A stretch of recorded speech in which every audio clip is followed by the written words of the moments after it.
Traditional wedding. Gbogbo olólùfẹ́ rẹ̀ ń retí rẹ̀.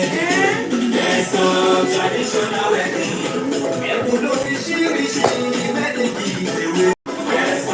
Traditional wedding. Kí lorúkọ ètò náà? Traditional wedding. Ètò ìgbéyàwó tó kọ́ni lọ́gbọ́n. Traditional wedding. Ètò lẹ́kọ̀ọ́ traditional wedding ló lọ lọ́wọ́. Kí lorúkọ ètò náà? Traditional wedding. Ètò ìgbéyàwó tó kọ́ni lọ́gbọ́n. Traditional wedding.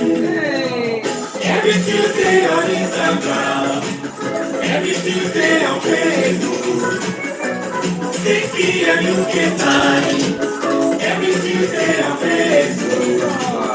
Ètò ìgbéyàwó tó fún mi lóye, traditional wedding.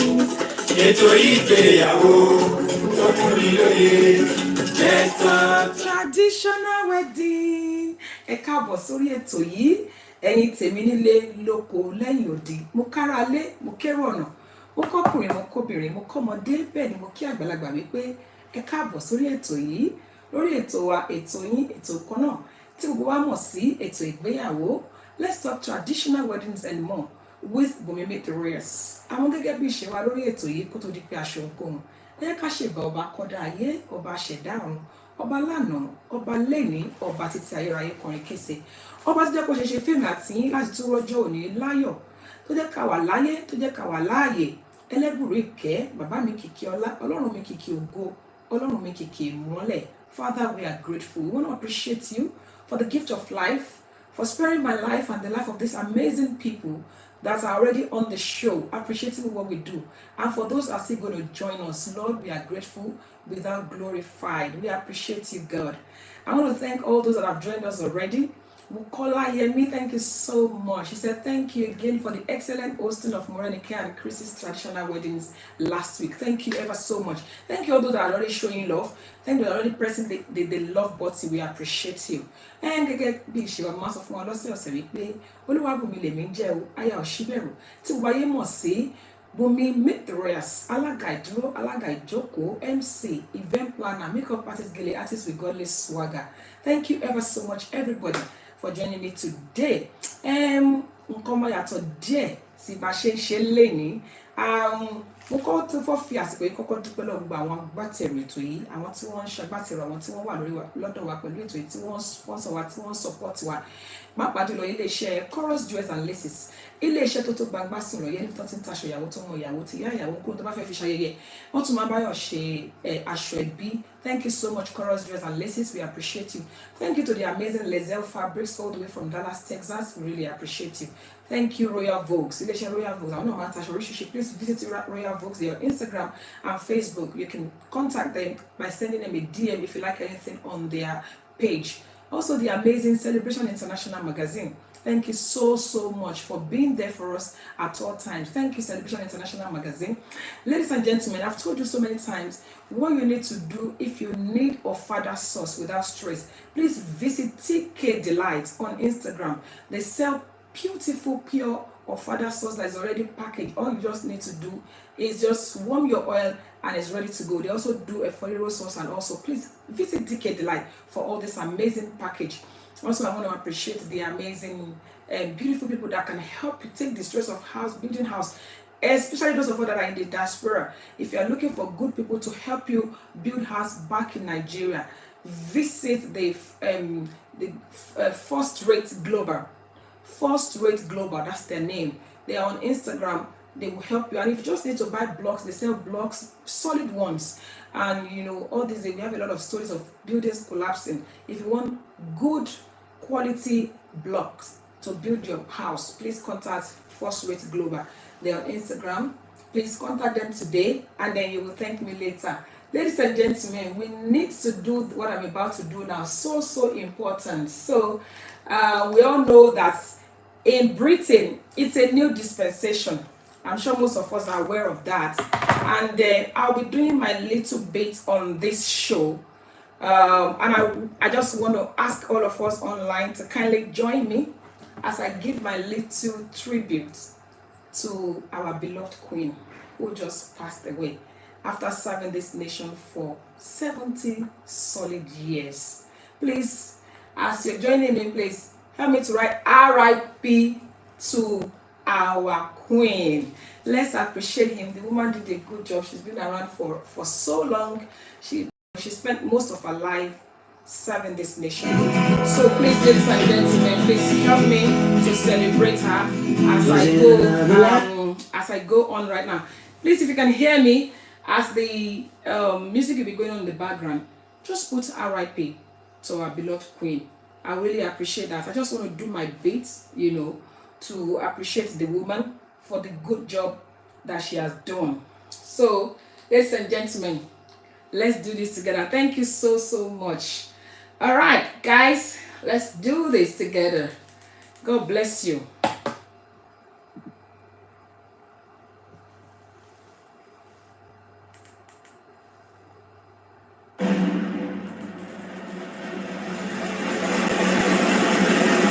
Please, RIP to the Queen. Thank you. Help me to write that.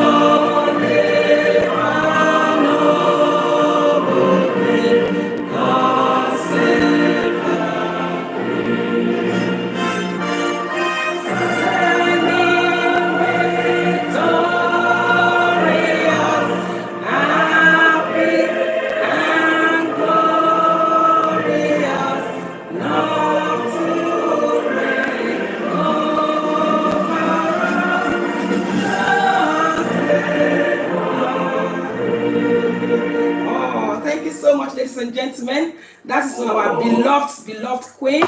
I say RIP to the Queen, and then we say long live our new King, King Charles III. I have to just say that I personally appreciate the work they are doing, and on Eto Igbeyawo, we appreciate what they are doing. And thanks to everyone that has, written on the on the platform today, saying RIP to our Queen and long live our new King. So, before we move on to today's topic, I really want to appreciate everyone one more time. Those that are appreciating us already, thank you so much. To those that wrote on the platform, RIP to our Queen and long live our new King. We pray that Great Britain will continue to be great. I just have to do that because this will be the first show after the passing of the Queen, and I cannot pretend as if we're not part of that. So, ladies and gentlemen, before we go into today's topic, kó tó di pé a gbé àkòrí ètò tèmi wọlé, ẹ jẹ́ kí a gbọ́ orin kékeré yìí ká fi gbé àkòrí ètò tèmi ká fi gbé wọlé. Very, very important. Very important. Thank you, everybody. I can see people's comments. Thank you so much for all your comments. For those that are appreciating us and are encouraging us, we really appreciate you. Thank you. God bless you. Okay. I'm coming up with a new song. Please bear with me. Yes, here we go. There we go.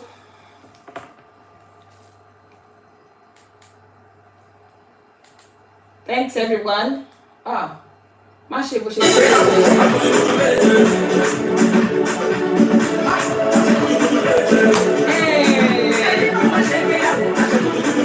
Hey, thank you so much, everybody. Hey, our Queen, yes, so our Queen. Thank you for those that are appreciating the Queen and saying RIP.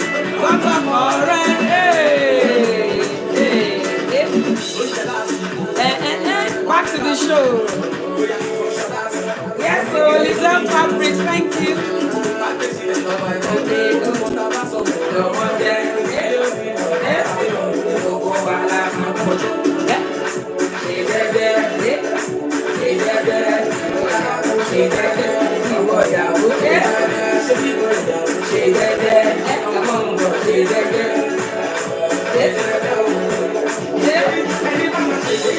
Show me your dancing emojis, people. We are back to the show.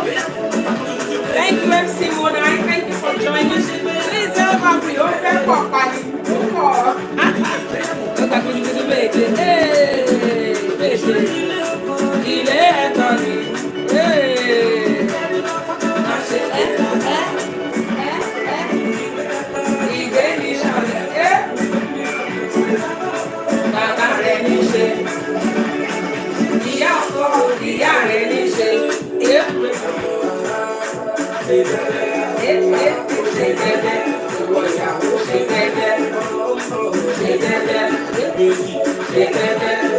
Let me talk by go. Thank you.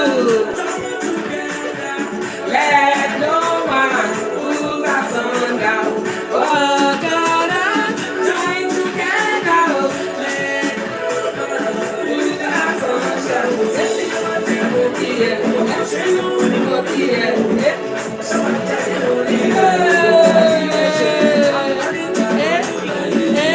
I should be ready for our queen. Yes, so.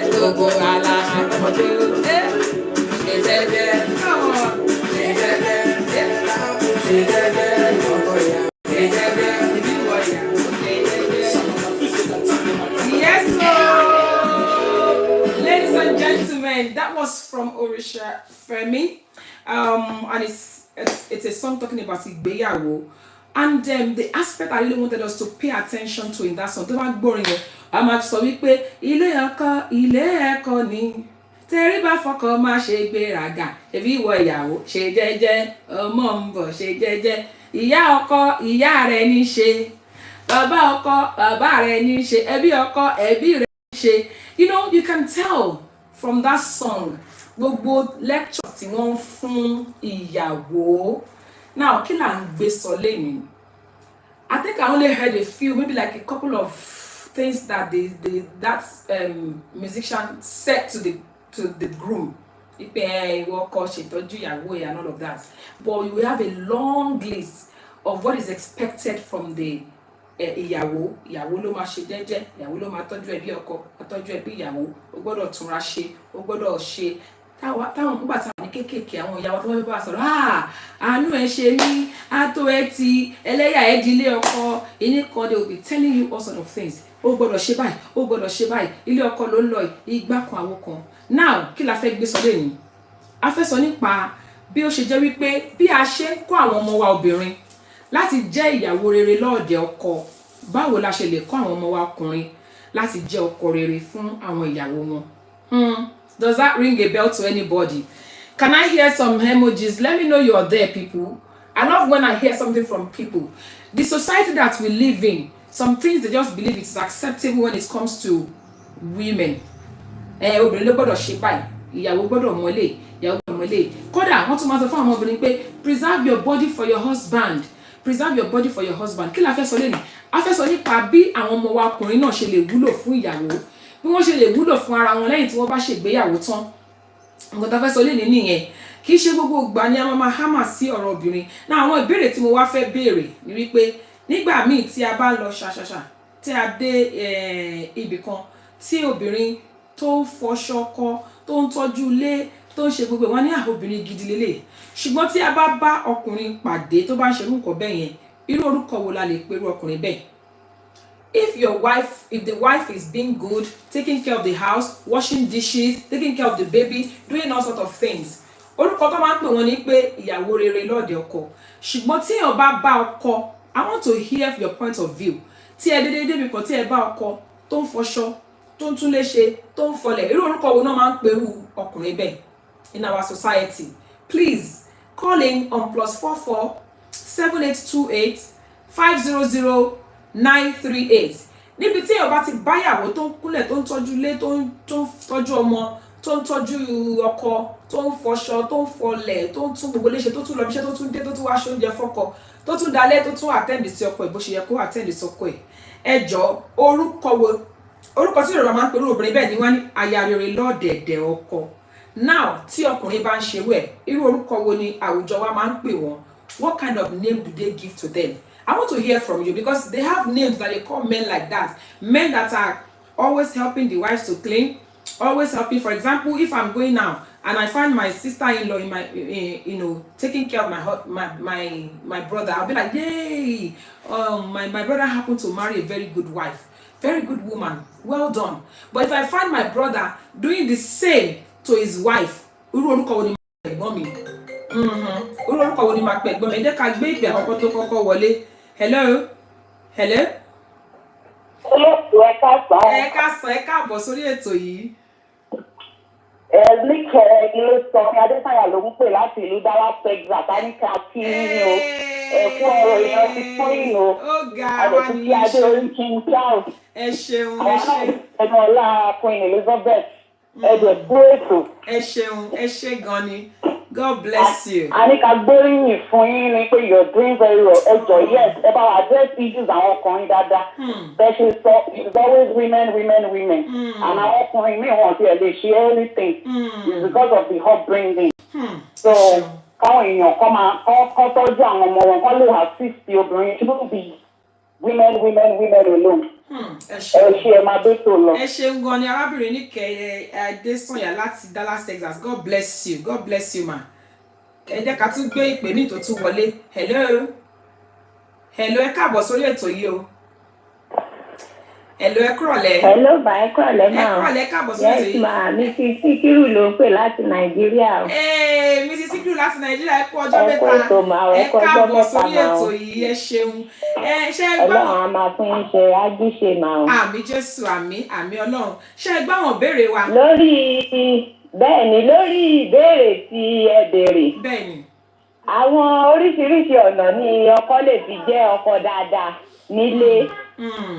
Ṣùgbọ́n kì í ṣe ìgbà tó bá ń fọlẹ̀, tó ń fabọ́, tó ń gbégbá, tó ń gbàwò ni ó lè fi jẹ́ ọkọ dáadáa. Tọ́kọ bá ṣe ojúṣe ẹ̀. Kódà tíyàwó bá tiẹ̀ ń ṣe igbá tó ń ṣàwòkò tiẹ̀ ní rí iṣẹ́ tó lágbára fóun nígbà tọ́kọ bá ti ń ṣojúṣe ẹ̀ tó dẹ̀ ìṣe dáadáa pẹ̀lú ẹ̀ tó ń ṣe tó ń tẹ̀kẹ́ àwọn ọmọ. Ọ̀dà kí ló ọkọ jí tí ṣe? ó bá ń fọlẹ̀ tó ń fọgbá tó ń ṣe ní ọ̀dọ̀ wa ń bí gbẹ̀wù dání náà máa pẹ́ ọkọ náà o. Wọ́n máa lò ti gbẹ́kọ̀ọ́ fún jẹ ní òun ẹ̀ ń fọ́ pàtà òun ẹ̀ ń ṣe oríṣiríṣi náà máa sọ lọ́dọ̀ wa bí o. Ẹ ṣeun. Lọ́wọ́ fún wa jà ní dáàmà ní àmín, ẹ ṣeun. Ọ̀dà ìgbà tẹ́sán pé ojúṣe, kí ni ojúṣe? Kí làwọn nǹkan tí ẹ̀yin ń pè ní ojúṣe? Ẹni tí ọkùnrin bá ti ṣojúṣe ẹ̀, kò dìgbà tó bá bẹ̀rẹ̀ sí báyàwó fọ aṣọ àbí kó báyàwó ṣe kankan. Kí ni nǹkan tí ẹ̀yin ń pè ní ojúṣe? Irú àwọn nǹkan wo ni ká pè lójúṣe? Ojúṣe ọkùnrin ni kó àkọ́kọ́ lú ẹ̀ ni kó jọ́kùnrin dáadáa sí ìyàwó ẹ̀. Kó jẹ́ ọkùnrin tí ìyàwó gan fọkàntán, ìyẹn làkọ́kọ́ pé mo jẹ́rìí ọkọ mi. Àwọn nǹkan kan wà tí ò lè ṣe. Wọ́n bá ti jọ jẹ́rìí ara wọn, ìyẹn làkọ́kọ́ ojúṣe pé trust tó ti wà nínú ẹ̀. So ó máa ti mọ̀ pé nǹkan báyìí lọ́kọ mi lè ṣe, nǹkan báyìí lọ́kọ mi ò lè ṣe. Tó dẹ̀ ń tèkè jíjẹ mímu, níná lílò wíwọ̀ tó ń ṣe ìwọ̀nba tágbára ẹ̀ka nírọ̀rùn téèyàn dẹ̀ mọ̀ pé gẹ́gẹ́ bí agbára ẹ̀ ṣe ka lásìkò yẹn ló ṣe ń ṣe tí ò sí nira tí ò sí pé ẹjọ́ tó ó ti ṣojúṣe ẹ̀ nìyẹn. Ó dà, ẹ ṣeun. So nǹkan tẹ́yìn ń kà sójúṣe, ẹ ṣeun arábìnrin Mrs. Sikiru láti Nàìjíríà, ẹ ṣeun gan ni o. God bless you. Ẹ ṣe tẹ́ bá wa dá sétò. Ẹ ṣeun. òun la ti ń gbọ́ yo, please my people. Gẹ́gẹ́ bí mo ṣe máa ń sọ lórí ẹnìkan gbìyànjú láti pè wá wọlé. Sorry, nígbà tí ẹnìkan bá wà lójú òpó, ìpè mi ò ní lè wọlé mọ́. Please call us back. Whoever was trying to call us, àwọn èèyàn gbìyànjú láti pè wá. Ìbéèrè tá a béèrè nítorí àwọn tí wọ́n ṣẹ̀ darapọ̀ wá ni wípé ní ilẹ̀ táwa ti wá, tí obìnrin bá ń gbé gbágbáwo wọ́n ní ìyàwó rẹ̀ lọ́dẹ̀dẹ̀ ọkọ, tọkùnrin bá ṣeré orúkọ wo náà ń pè é. Hello, ẹ káàbọ̀ sórí ètò yìí o. Hello. Ẹ káàsán mọ́. Ẹ káàsán, ẹ káàbọ̀ sórí ètò yìí. Orúkọ yín àti ibi tẹ́ ti ń pè wá. Orúkọ mi ni Olúwatósìn Àjùwọ̀n. Ẹ káàbọ̀ sórí ètò yìí. Ẹ káàbọ̀ sórí ètò yìí. Ṣé ẹ gbọ́ àwọn ìbéèrè wa? A gbọ́ àwọn ìbéèrè yín. Ẹ jẹ́ bá wa gbóhùn sókè, ẹ jẹ́ bá wa gbóhùn sókè díẹ̀. A gbọ́ yín dáadáa. Ẹ má bẹ̀ sọ. Ẹ dúró ní ìṣẹ́kùn náà. Ṣé ń gbọ́ mi báyìí? Èmi ń gbọ́ yín o, bọ̀ kò dájú pé gbogbo èèyàn ń gbọ́ yín, ohùn yẹn lọlẹ̀ díẹ̀. Ohùn yẹn lọlẹ̀ díẹ̀. Èmi ń gbọ́ yín dáadáa. Ẹ jẹ́ èèyàn ṣé ń gbọ́ ẹni tó wà lójú òpó ṣé ń à ń gbọ́ yín báyìí. À ń gbọ́ yín. Okay. Yes. Ṣé a gbọ́ ìbéèrè yín? Ẹ ṣeun. Ṣé rí láwùjọ wa, orúkọ tó máa ń pe àwọn ọkùnrin tó bá ti bóyá tó ń help ìyàwó wọn yẹn. Nígbà tí èmi ń dàgbà, àwọn orúkọ tí mo máa ń gbọ́ wọ́n lè ní àyàwó ẹ̀ ó ti pátá lórí, wọ́n lè gbé òdà ní ìlú. Torí nígbà tèmi wá pàdé ọkọ tèmi tí ó fẹ́ mi sílé, èmi find it strange nítorí pé ọkọ mi tí bá jẹun tán àti gbàgbọ́ àti pọ̀ àti tún kitchen ṣe àti ṣe oríṣiríṣi. Mo find it very strange because kì í ṣe nǹkan tèmi gan wà used to láti lè wà torí bàbá mi ò lè ṣe. So ó wá kàkà kí wá it's something to be proud about. Say ọkọ mi máa help me, ọkọ mi máa ń ṣe báyìí. Kàkà bẹ́ẹ̀ mo keep ẹ̀ sínú ilé mi. Kì má jẹ́ kí wọ́n wá sọ fún mi pé àbí káwọn ẹbí rẹ̀ wá rí pé àbọ̀mọ̀bìnrin ṣe nǹkan sí, àbó ti fi kinní kan ṣe, wọ́n ti fi pátá lù lórí ẹ mọ bọ́n ṣe máa ń sọ̀rọ̀ yẹn. So èmi rí wípé ọkọ àti ìyàwó ní láti jọ máa ṣe ni, kì í ṣe pé bóyá báwọn dẹ̀ ṣe dàgbà ní fámìlì wọn nìyẹn, ṣùgbọ́n irú èmi tí bàbá tèmi ò ṣe bẹ́ẹ̀. Èmi ò expect pọkùnrin mi máa ṣe ṣùgbọ́n ọkọ tèmi ṣe. Èmi dẹ̀ wá ti kọ́ àwọn ọmọ mi nísìnyí nítorí pé ọkùnrin nìkan náà bí. Ẹ ṣeun, ẹ ṣeun wa. Hopefully ó máa lead on àwọn ọmọ mi náà lè treat ìyàwó wọn bó ṣe yẹ kó rí. Ẹ ṣeun, ẹ ṣeun. Arábìnrin Àjùmọ̀ láti City Bond. Ẹ ṣé gan ni. That was a very very very meaningful contribution. Thank you so much. Mi mọ̀ bí ẹ ṣe ní nǹkan mi láti sọ. A ti sọ tán àdẹ̀kọ́ àkọsí ní káfíkí ní pé ẹ kú iṣẹ́ o, ẹ máa tètò lọ. Ẹ ṣé gan ni. Ẹ ṣé arábìnrin Àjùmọ̀ láti City Bond. God bless you. Ohun lẹ ti ń gbọ́ yẹyẹ yan wa. Nítorí àwọn tí wọ́n ṣe ń darapọ̀ mọ́ wa lórí ètò yìí, for the sake of those that are just joining us, in this part of the world where we came from, it is normal. I use the word normal in quotes for women to do all sort of things in the marriage. Do the house chore. They will tell a girl child, wípé make sure wípé o tún ra ṣe, o tún lè ṣe, o mọ gbogbo ẹ ṣe fún ọkọ ẹ. When a woman is doing all those things in a marriage, they call her good wife. Aya rere lọ́dẹ̀dẹ̀ ọkọ. Orúkọ tó máa ń pè ní. Àmọ́ wá ń béèrè wípé orúkọ wo wá ni wọ́n máa ń pè tọkùnrin bá ń ṣerú ẹ̀. Oníkálukú sì ń fèsì sí ọ̀rọ̀ yìí o. In fact, ẹni tó pè mí tó ń sin wọ́n ní wọ́n sọ wípé wọ́n ti fi pátá lù lórí. For those of us that don't speak Yoruba, I don't know, it's like you've turned your husband to like you're remote controlling him. That's the way it sounds to me.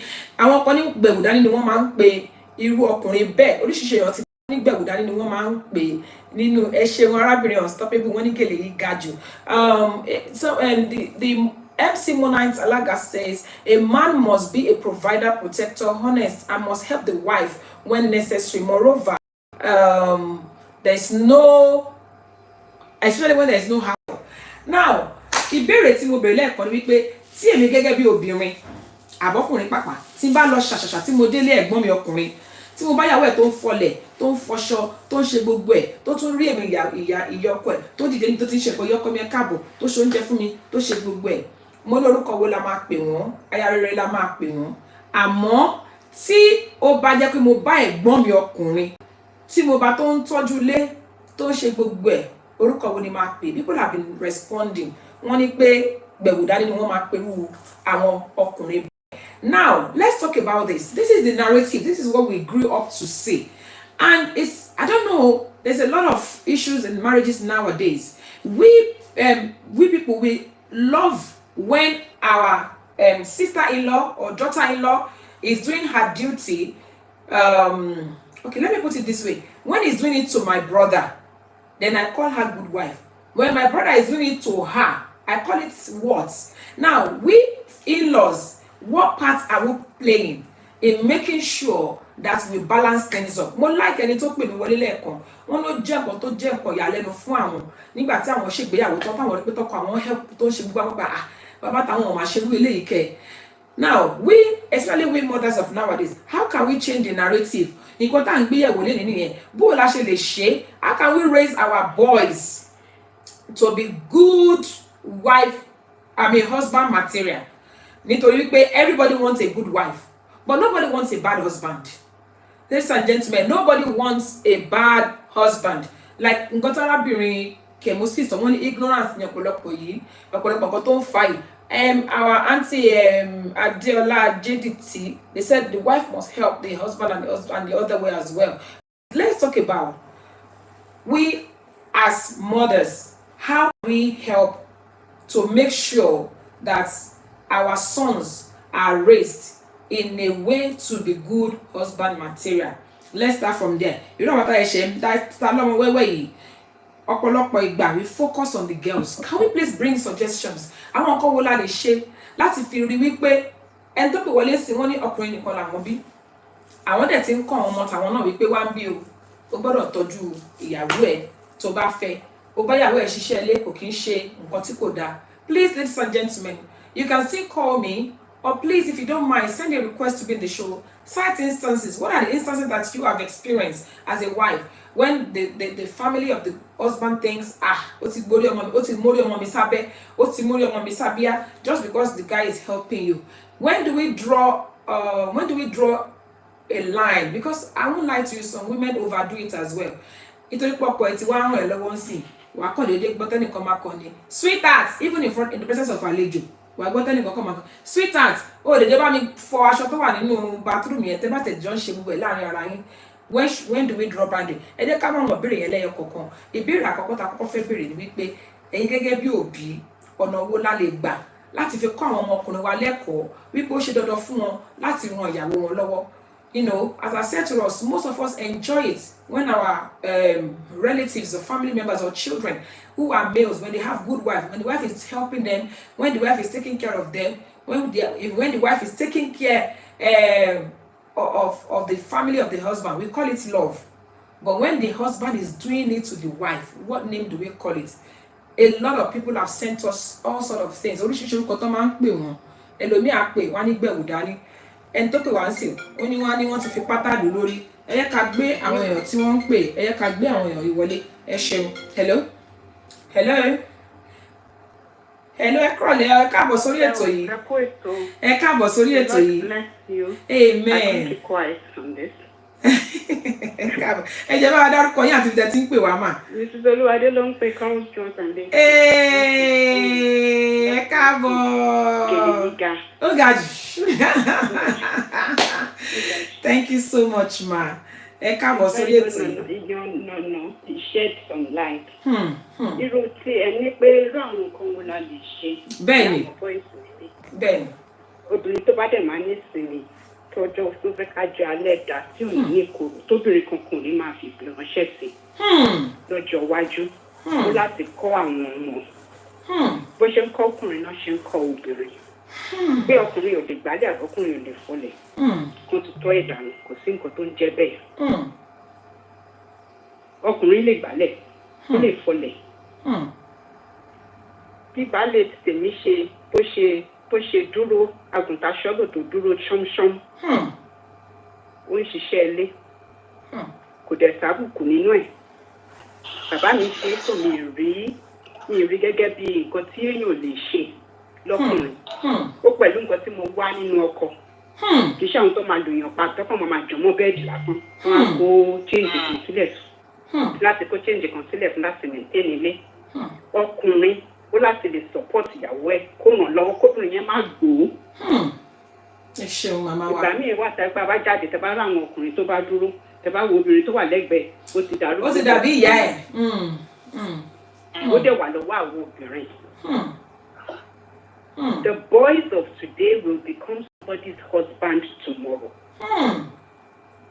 The boys would not remain boys. We should stop pampering the boys in such a way that they are spoiled and irresponsible when it comes to marriage. Aláti fún àwọn ọmọ bá ṣe ń kọ́ àwọn ọmọbìnrin. Bìnrin náà ní ká máa kọ́kùnrin. Àpàjù ọmọkùnrin. Ẹ ṣeun màmá wa. Obìnrin bá ń ṣe oúnjẹ ní kíchìn wọ́n mọ̀ wọ́n bá dé bẹ́ẹ̀ bá tí wọ́n yẹ pé jẹ́ pé tó wọ́n sọ̀pọ̀tì pé bá mélèé bá mú ti tàn wọ́n. Tó bá dé wá oh mom give me high five. Oh mom where's my food?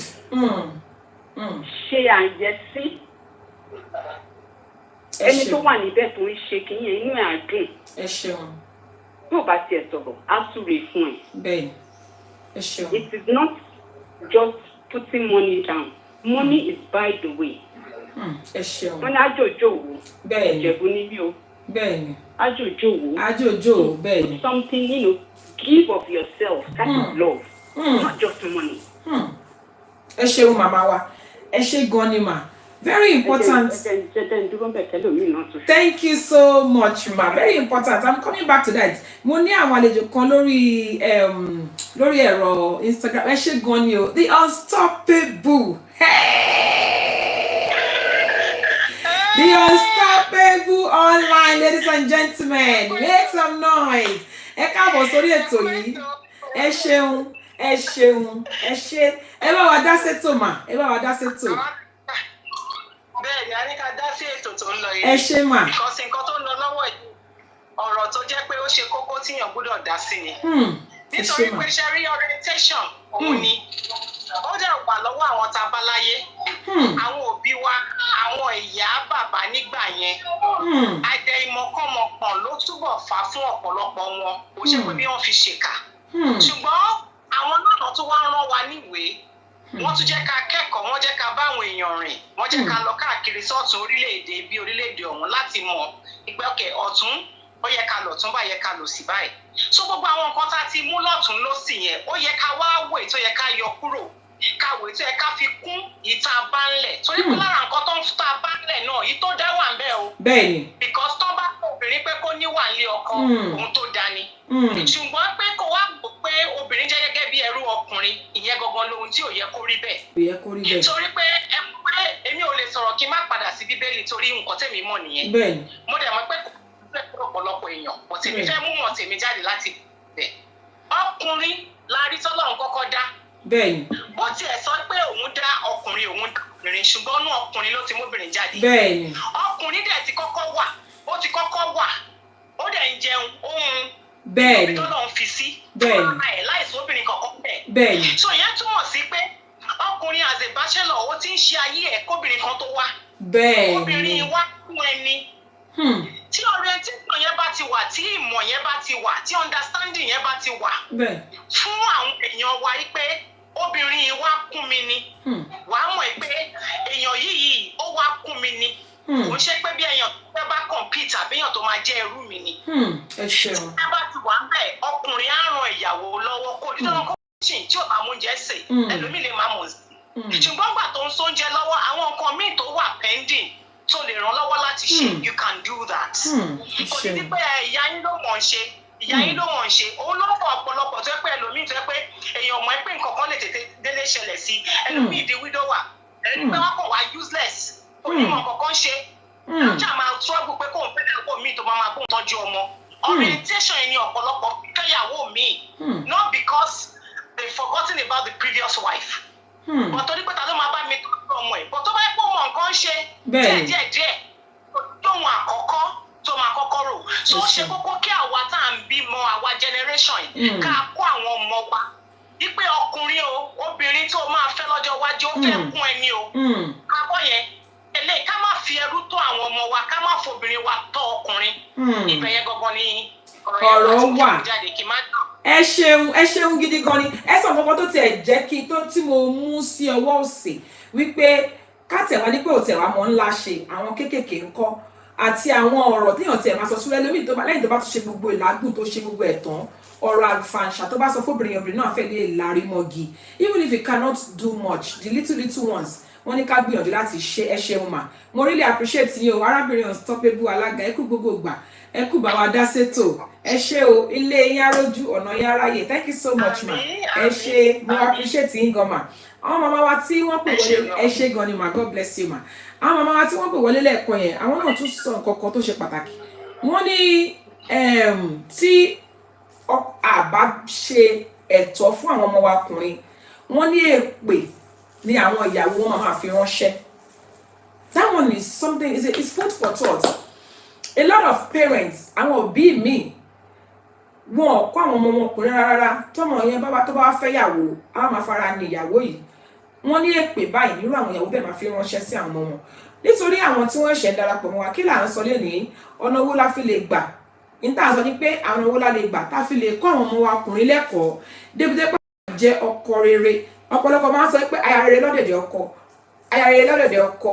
Nítorí pé ìyàwó yẹn lẹ́kọ̀ọ́ ó mọṣẹ́ ilé ṣe ó mọ̀ tọ́jú ara ó mọ̀ tọ́jú ẹbí ó mọ̀ tọ́jú ọ̀rẹ́ à ń pè ní aya rere lọ́dẹ̀dẹ̀ ọkọ àmọ́ nígbà tí ọkọ bá wá ṣètọ́jú ìyàwó tó bá ìyàwó ṣiṣẹ́ ilé tó tọ́jú gbogbo tó yẹ kó ṣe tó tún tọ́jú àwọn òbí ìyàwó orúkọ wo là ń pè wọ́n àwọn èèyàn dáhùn wọ́n ní wọ́n máa pe ọkùnrin bẹ́ẹ̀ nígbẹ̀wò dání àbúrò àǹgà kí ló dé tó fi jẹ́ wípé ó dáa fún obìnrin ṣùgbọ́n kò dáa fún ọkùnrin àti wọ́n béèrè wípé ọ̀nà wo la lè gbà how can we train our boys to be good husband material? A lot of people in the society today, even in our society, when you see a husband helping the wife with certain things, with house chores, with stuff, they look at them as if this woman has done something. Or they remote control ọkọ ẹ̀. Nǹkan tá à ń gbé sọ lé nìyẹn. Àwọn béèrè pé àwọn ọ̀nà wo la lè gbà? Which are the ways? Please, can we cite examples of what we can do to help our boys to be good husband material? Arákùnrin Adétò Kọ́ńbọ̀ Adé wọ́n ní this one now is just saying me too, I'm unstoppable. Okay, it is well. Please, sir, as a man on this platform, how can we raise our young boys to become good men? Because when it comes to looking after ourselves as well, what about the men? How can we train our boys also to be good looking, to make themselves attractive to their wives? Then another thing is is the area of hammering that our girls should preserve their bodies. And it come on YouTube, Audacious Generation, wondering what a girl can do, a boy should be trained to do it as well. Oríṣiríṣi ni wọ́n ti sọ sórí ètò yìí àwọn ọ̀nà ọ̀tọ̀ téèyàn lè gbà ṣe láti rí pé ọmọkùnrin náà wọ́n ní train them to be considerate ká kọ́ wọn pé obìnrin lóyún sínú ó ń gbálẹ̀ ó ń fọṣọ ó ń ṣe gbá ó ń ṣàwọ̀ á tún jáwọ́ nínú á tún mú ọmọ lọ sí school ọkùnrin jókòó sí pálọ̀ ó mú newspaper dání ó ń wò ó kó máa gbọ́ news ó kó máa wo football ọ̀nà wo la lè gbà kọ́ àwọn ọmọ wa débi tẹ́ pé àwọn ìyàwó àwọn ọmọ wa wọn ni máa fi pè ránṣẹ́ sí wa pé ìyá ẹ̀ olórí báyìí ló kọ́ ẹ ní tó kọ́ ẹ lẹ́kọ̀ọ́ òun ló wá fún mi ní problem báyìí. And also, how can we as a society, how can we train our boys also to keep their bodies for their women? Because I remember some time ago we treated the issue of being a virgin after keeping your body. Maybe I don't know if I'm even allowed to say that in this day and age. I'm gonna let me look at the last time virgin in this day and age. Then, but we still train some of us still train our girls to preserve their body. Don't just go from men to men. Preserve your body. Make sure that your wife finds you to be a good and preserved woman. How can we also train our boys? Tí ó bá ká ọmọbìnrin tí kò tíì lọ́kọ, tó bá ká mọ́ ọ̀dọ̀ ọkùnrin méjì olórúkọ tó ń pè wọ́n. Ṣùgbọ́n tí wọ́n bá ká ọkùnrin mọ́ obìnrin bíi mẹ́wàá, in fact, they will almost be hailing them. But yes, champion ni ó mọ̀ nípa ẹ̀. How can we train our children, our young boys, also to preserve themselves? It's not just about the women. In fact, there are certain things that men will do. Ọkùnrin ni men, ọkùnrin lè ṣe. kò mátà tọkùnrin bá ṣe kò sí nǹkan tó burú níbẹ̀. Báwo la ṣe lè kọ́ àwọn ọmọ wa ọkùnrin wípé ara tiwọn náà, they need to preserve their body for their women. Please, what are people to work quiet to? I know some people have called me. I've received a few calls, but please remember that you can always call back if you suddenly remember something that you want to say. Remember that you can also leave your comments. Please write comments. How can we train our boys to also preserve their bodies? Ọkùnrin mi, ọmọkùnrin mi, ó máa gbóbìnrin bíi mẹ́wàá wálé wá báyà ẹ̀. Ìyẹ́ ò dẹ̀ ní rí nǹkan tó rọ̀ǹgì nínú ẹ̀. Ọ̀nà wo la lè gbé gbà láti fi sọ wípé nǹkan báyìí ò bójú mu? If it's a girl, say, you know, you shouldn't do that. You shouldn't. How can we train our also to preserve their bodies? You know, then those of us that have siblings or that have that are parents, what you see your son doing that you think it's okay, when you see your daughter-in-law doing it, then you say it is not okay. Báwo la ṣe lè ṣe ẹ jọ̀ọ́ ẹ má gbàgbé wípé ojú òpó ṣíṣe sílẹ̀ o. +44 7828 500 938. Òun ni ẹ̀rọ ìbánisọ̀rọ̀ tẹ́lẹ̀ pè wá sí, àbí kí ẹ fi ìpè ránṣẹ́ sí wa lórí ètò yìí pé I want to join the show. You can send me a request to be in the show as well. We're talking about balancing things up. Now let's talk about it before I move on to the next one. We're talking about how can we make sure that we raise our boys in a way that they will be good husbands to their wives. It is very common in the society that we focus on the girls. Girls, you have to be good to your husband. You have to look good for your husband. You have to know how to do the house chores. You have to know how to do this. You have to know how to do that. You need to preserve your body. You don't jump from bed to bed. But how about our boys? How can we train them to be good husband material? That's the question for this evening. So if you're just joining us and you want to have a say on this, you can either call me on +44 7828 500 938, or you simply send a request to be in the show, or you leave your comments. I will read it out. Everybody's gone quiet. What's going on? Please don't be quiet on me this evening. You know, that's one thing I don't really like.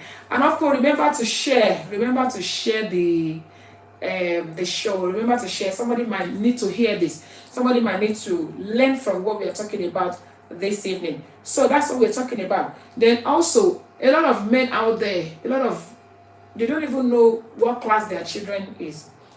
I've seen people argue, why is Mother's Day more popular than Father's Day? Why? You know, and I saw a video where about 10 men were interviewed, and they were asking them, how old is your daughter? When is your daughter's birthday? When is your son's birthday? They didn't have a clue. Mommies will do everything. How can we train our boys not to be like that? And having said that as well, somebody said we are listening and we are learning. Thank you so much. Now, I want to learn as well. Remember that I always say every week, babe, I come on this show not to come and lecture us on how to do things. I come here that I will learn from you, and so that the little I have as well, I can say it and you can also learn from me.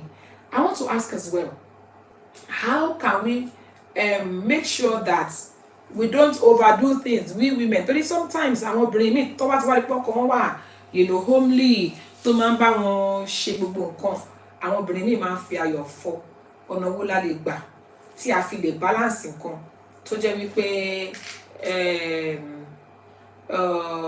obìnrin náà ní bí àṣejù sí. Please, ladies and gentlemen, I'm waiting for a comment, and I'm waiting for to get more calls. I want to appreciate those that have called me on this show to air their opinions. And remember that even if you can't call, you can actually send your comments, and I will read it out to everybody to see. And Unstoppable Alaga, I want to put ododo or facts. Yes, that's true. I'm trying to read people's comment. Yeah, like somebody said, it's ignorant. Ignorance is what will make you think because you are a man, it is forbidden for you to help your wife. And it is actually also ignorant that will make you say, because I'm raising boys, so I'm not going to teach my boys how to help in the kitchen. I'm not going to teach my boys how to support their, future wives. If you are training your girl child to be useful to her husband, I think it would be good as well to teach your boy child how to be good husbands to their wives. It's so important. You know, we've seen situations where the woman just went to give birth, maybe in the hospital, and before they even came back, the man couldn't do nothing in the house. So leave your comments on how we can get this done. Leave your comments and I will read it out. And if you can still call me, for those that have called, we appreciate it. If you can still call me on +44 7828 500 938, or you can simply send a request to be in the show, and I will pick up your call or your comments. Somebody said that Pebbles and Coco said, I have only boys. They are all trained the way my mother raised me, which is good. Imagine you only have boys. You just have to train them, you know. So thank you for that, Pebbles and Coco. So what can you do to make sure that your boys are as useful as your girls are? Please leave your comments on the show. Thank you to those that are sending and clicking on the love button. We appreciate that. Thanks to those who have already shared this show. You can still share the show, people. Remember that you can share the show. That's the somebody on YouTube says, sad, some are not even training girls. Wow, that's another way to look at it. He said it's so sad that some are not even training their girls to be responsible wives. Talk less of boys. That's another thing. No, you're not even raising your girls properly, let alone raising your boys properly. Now, let's talk about the question of people saying it is love. My husband, okay, let me put it that way. My husband is treating me well. My husband is supporting me at home. My husband is treating my family well. My husband is taking care of everything about me. But when my brother does it to his wife, how do I react? That's another thing. Some men want to do it too, but because of the way the society will react. Now let's ask ourselves, if you're on this show, as a woman especially, or as if I mean, I don't know. My husband is doing it to me. My husband is doing this to me. My husband is helping me at home. My husband is giving me money. My husband is sending money to my parents. My husband is helping me clean. My husband is doing all of this. But when my brother does the same to his wife, I call all of the one that my husband is doing to me, it's love. My husband really loves me. He's doing this, he's doing that. But when my brother does it to his wife, how do I react? Now let's answer. Society. Irú ìhàwó la máa ń kọ sí tí a bá ní àbúrò obìnrin àbọ́mọbìnrin àbí àwọn afárá wa tá bá jóbìnrin tí ọkọ wa bá ń tọ́jú wa tó ń ṣáájú wa, wọ́n bá wa ṣiṣẹ́ ilé, wọ́n fún wa lówó, wọ́n ṣe gbogbo nǹkan tó yẹ kó ṣe. A pè á ní àwọn máa nífẹ̀ẹ́ mi o, ó máa dá o, èèyàn dáadáa ní ọkọ mi, èèyàn dáadáa ní ọkọ àbúrò mi obìnrin, èèyàn dáadáa lọ́kọ ẹ̀gbọ́n mi. Ṣùgbọ́n tí àbúrò mi ọkùnrin tó bá ṣerú ẹ̀, àbí tí ẹ̀gbọ́n mi ọkùnrin bá ṣerú ẹ̀ fún ìyàwó tí àwọn fẹ́ sílé, irú ìhàwó ni àwùjọ wa máa ń kọ sí. Let's talk about this. Mama Yodele Ogun says parents should train the boys too. All my brothers are as far back as then could do house chores. We could turn to do things. Thank you so much. We took turns to do things. Thank you so much, ma. Arapre Mitokpeko says children should be trained equally, irrespective of their gender. Thank you so much. So the question I asked earlier, thank you so much, Prince Oyeledun. Thank you so much, sir. The question I asked earlier, if it is love when my husband does it to me, how come it is not love when my brother does it to his wife? Ẹjọ́ àwọn àwùjọ wa irú ipa wo ni wọ́n kó tó ṣe jẹ́ wípé àwọn ọkùnrin wọn kì í fẹ́ ṣe kí ni, I don't want them to say I'm gbẹ̀wùdání. Some people really want to do it sincerely. They want to do it sincerely, but because they are scared, they are worried about the society tagging them weakling. Wọ́n ní eléyìí má ti yọ̀dẹ̀, ìyàwó ẹ̀ má ti forí ẹ̀ gbà pààrọ̀, ìyàwó ẹ̀ má ti mórí ẹ̀ sábẹ́. Ṣé tí ẹ̀ bá rán ìyàwó ẹ̀ lọ́wọ́, ṣé ìyàwó ẹ̀ mórí ẹ̀ sábẹ́ ni? Let's talk about that as well. We need to talk about the way you react. I want us to even ask ourselves this evening, your conscience, in your own conscience, how do you feel? Mo lọ sílé ọmọ mi, mo bá ọmọ mi tó ń fọlẹ̀, mo ọmọ mi tó ń gbálẹ̀, ayé mi ò, wọ́n ti bá mi sọ ọmọ mi di gbẹ̀wù dání. We see it a lot in our society. How can we make sure that that doesn't happen all the time? Yeah? So that's what we are talking about this evening. So if you're just joining us, please leave your comments. Sorry, I'm trying to fish out something that I wrote here. Let's leave our comments if you're just joining us this evening.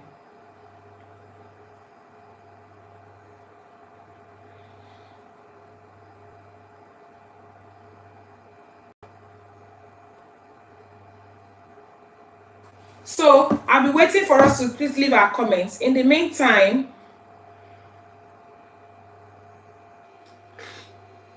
let me bring out this thing I wrote here. I'm trying to fish it out. Oh. There's a song that says Taya toko emaja o, toko taya emaja o. Because olùrànlọ́wọ́, olùrànlọ́wọ́, olùrànlọ́wọ́ la jẹ́ fúnra wa o, olùrànlọ́wọ́, olùrànlọ́wọ́, olùrànlọ́wọ́ la jẹ́. So we need to bear in mind that we're supposed to be each other's help. Okay, while we are waiting for that, let me just bring this in. I love this song a lot. I love this song a lot. Okay, Sarah. I don't think the society thinks that way again, Sha. Okay, that would be nice. I believe that society sometimes mean they separate husband and wife with all these comments. Let us just leave them to live their life. Yay! Eto Igbeyawo láyé, Baba mi fi lélẹ̀ pẹ̀lú àṣẹ mi. MC Monite, the environment determines or affects our thoughts. In Europe, it means nothing, but in Africa, the man is start moo. Lord have mercy. Hey, let's enjoy this music anyway. Eto Igbeyawo láyé, Baba mi fi lélẹ̀ pẹ̀lú àṣẹ mi. Ìmúra ọmọ olókùn mọ̀ múlẹ̀ ni ò sí àṣàlí ni o. Celebrating the àṣàlí. What God has joined together, let no man put asunder. What God has joined together, let no man put asunder.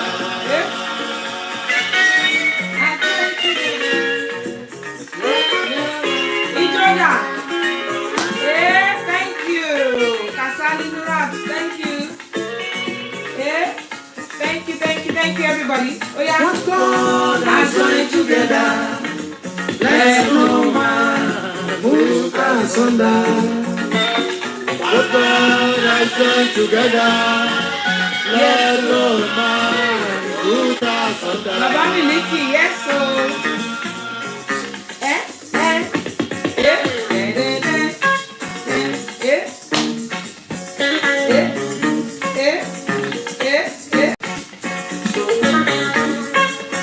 Ijó yìí náà ni.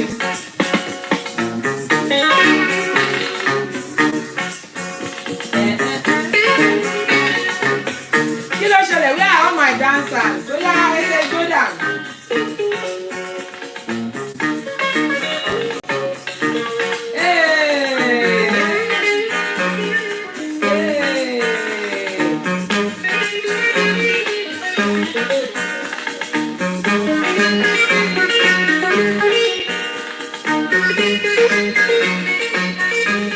I love this music.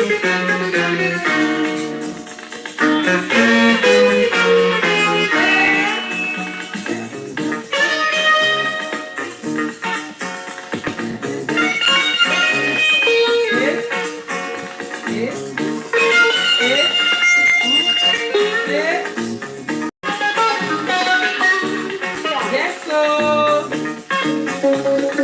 Enjoy you know Leo. Thank you so much for your daily ogun. I can see her dance moves. Mommy John. With a big gown. Thank you. Thank you, ma.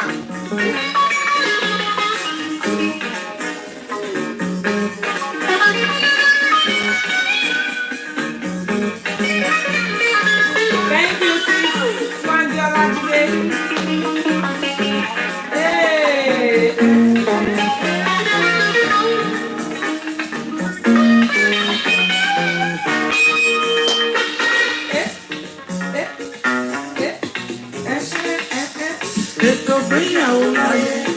Bàbá Olúwa mi fi lélẹ̀ pẹ̀lú àṣẹ mi.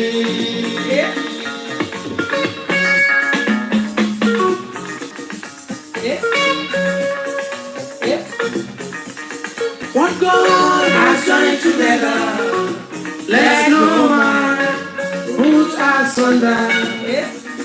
What God has joined together, let no man put asunder. Come on.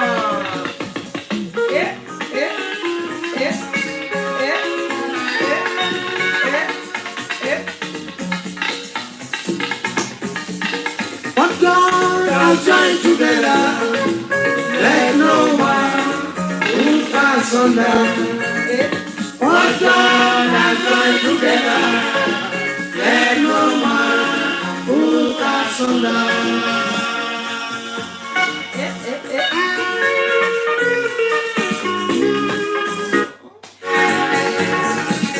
Thank you so much, ladies and gentlemen. I will have more time this evening, but nítorí àwọn tí wọ́n ṣẹ̀dá lápò mọ́ wa, I'm sure some of them are wondering pé kí ni kò tá a sọ ní alẹ́ yìí. Àkórí ọ̀rọ̀ wa lálẹ́ yìí òun ni nípa bí a ṣe lè tọ́ àwọn ọmọ wa ọkùnrin kí wọ́n wúlò fún àwọn ìyàwó wọn gẹ́gẹ́ bí a ṣe ń tọ́ àwọn ọmọbìnrin láti wúlò fún àwọn ọkọ wọn. A lot of times we focus on the girl child, we hammer it, you have to be a good wife. Àánú ẹ ṣe mí, ilé ẹ̀kọ́ ni, ibi tó máa ti rán ẹ padà wálé. We tell them, we often, hammer on the girl child.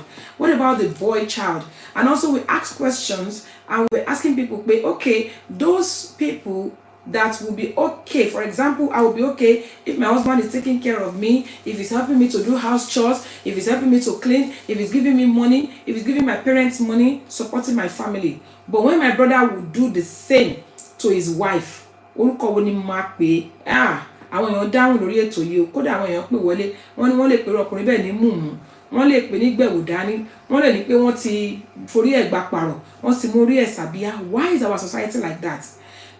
Why are we tagging men for being kind to their family, for being, for going down to their level and helping them to support the family? Why is it always, if it is the other way around? It's okay when it's happening to your side. Tí ọkọ ọmọ yín bá ń ṣáájú yín tó ń tọ́jú ọmọ yín, inú yín á máa dùn, á máa sọ pé ó ṣé o, ìfẹ́ àtọmọ mi fẹ́ ọkọ gidi, ìfẹ́ yẹn pọ̀ láàrin wọn. Ṣùgbọ́n tí ọmọ yín ọkùnrin tó bá ṣe fún ìyàwó títí ẹ̀, ọ̀nà wo lẹ máa ń gbé gbà? Ṣé kìí ṣe pé bí ẹ máa bú ìyàwó pé ìwọ ọmọ yìí ó ti forí ọmọ mi gbà pààrọ̀. You've turned my child to something else. You've told me this is not my boy. This is not the boy that I know. Please let us learn to balance things up. And olórin yẹn sọ wípé what God has joined together, let no man put asunder. Sometimes the society is the major cause of challenges in marriages nowadays. A lot of men are trying to please their family. They are trying to please the society rather than please their women. A lot of times we say certain things are okay if a man is doing it, but it is not okay when a woman is doing it. If it is bad for a man to double date, to a woman to double date, why would it be okay for a man? If it is okay for a woman to help with the house chore, why is it not okay for the man? That's what we are talking about this evening. Now, don't get me wrong. I'm not saying that the wife should now say, ọkọ mi, ìwọ ló ń jẹ kan lé ní bossy kitchen. We're talking about supporting and being helpful. And also we talked about, we talked about how to balance things up. Some women will overdo it because your husband helps you, and now níwájú àlejò wa kàn ní sweet bá mi lọ kitchen kó bá mi bóúnjẹ wá. We need to learn how to balance things up. Wọ́n lẹ́nu kan tó ń sọ wọ́n ní gbẹ̀wò dání náà máa ń pèrò ọkùnrin bẹ́ẹ̀. Why? One of our callers said something very important. Before the woman got married to this man, there's a way the man was living his life. The man was fine, taking care of himself, looking after himself, doing house chores and doing all of that. So why can't he do it now? Then also, how can we train our girls that, look, when you are dating a man, there are some red flags. Okay, ìwọ ló máa lọ́lé ẹ̀ tí fẹ́ra yín délé obìnrin mi àti lọ sílé ọkùnrin yẹn, ibẹ̀ ló máa ti fọṣọ, trying to impress the man. Ibẹ̀ ló máa ti fọṣọ, wàá gbálẹ̀, wàá fọ tìyá, wàá fọ ti bàbá, wàá fọ ti family, wàá tún lè ṣe, just because you are trying to impress them, giving them an impression that you will be a good wife. So how can we also train our girls that you don't have to go to that length to before some people are not even married yet. Gbogbo iṣẹ́ ilé àti tọkùnrin yẹn bẹ̀ wọ́n àti tọkùnrin yẹn ò bẹ̀ wọ́n, àwọn míì gan tí wọ́n máa kó fún ọkùnrin yẹn kó tó di pé wọ́n wọnú ilé wọn. I'm not saying we should not support one another, we just need to strike a balance. But not to deviate from our main topic tonight. Our main topic tonight is the things that we need to do to raise our boy child to be good husbands, just as much as we are raising our girl child to be good wives. It's been a very fantastic evening, everybody. Thank you. So ladies and gentlemen, I wish you have more time tonight. Please, if you have not shared this show, please remember that you can still share it.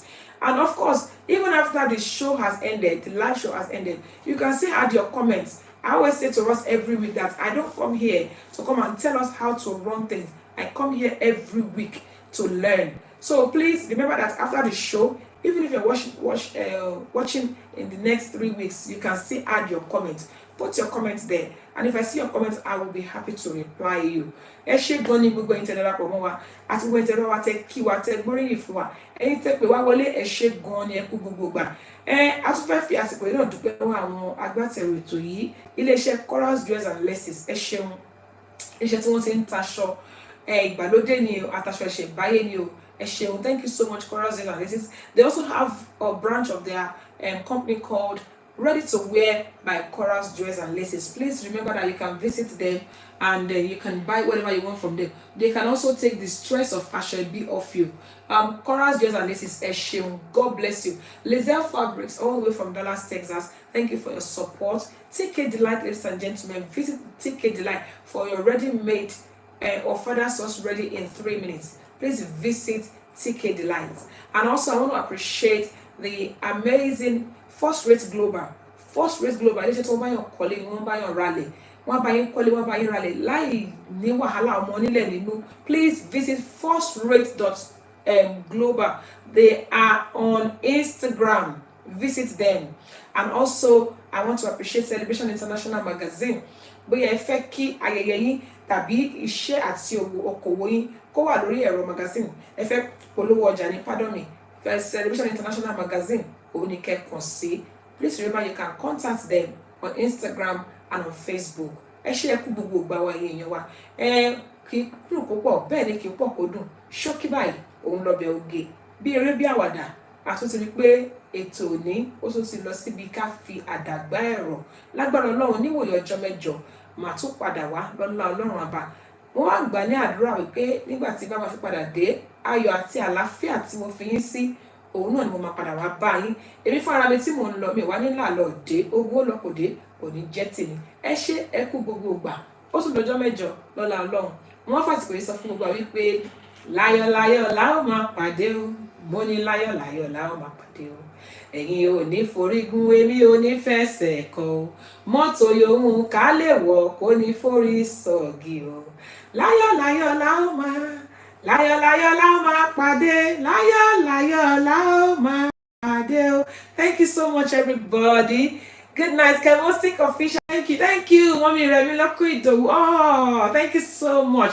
God bless you. See you next week by the grace of God. Audacious Generation, thank you. God bless you. See you all next week by the grace of God. God bless you. Bye.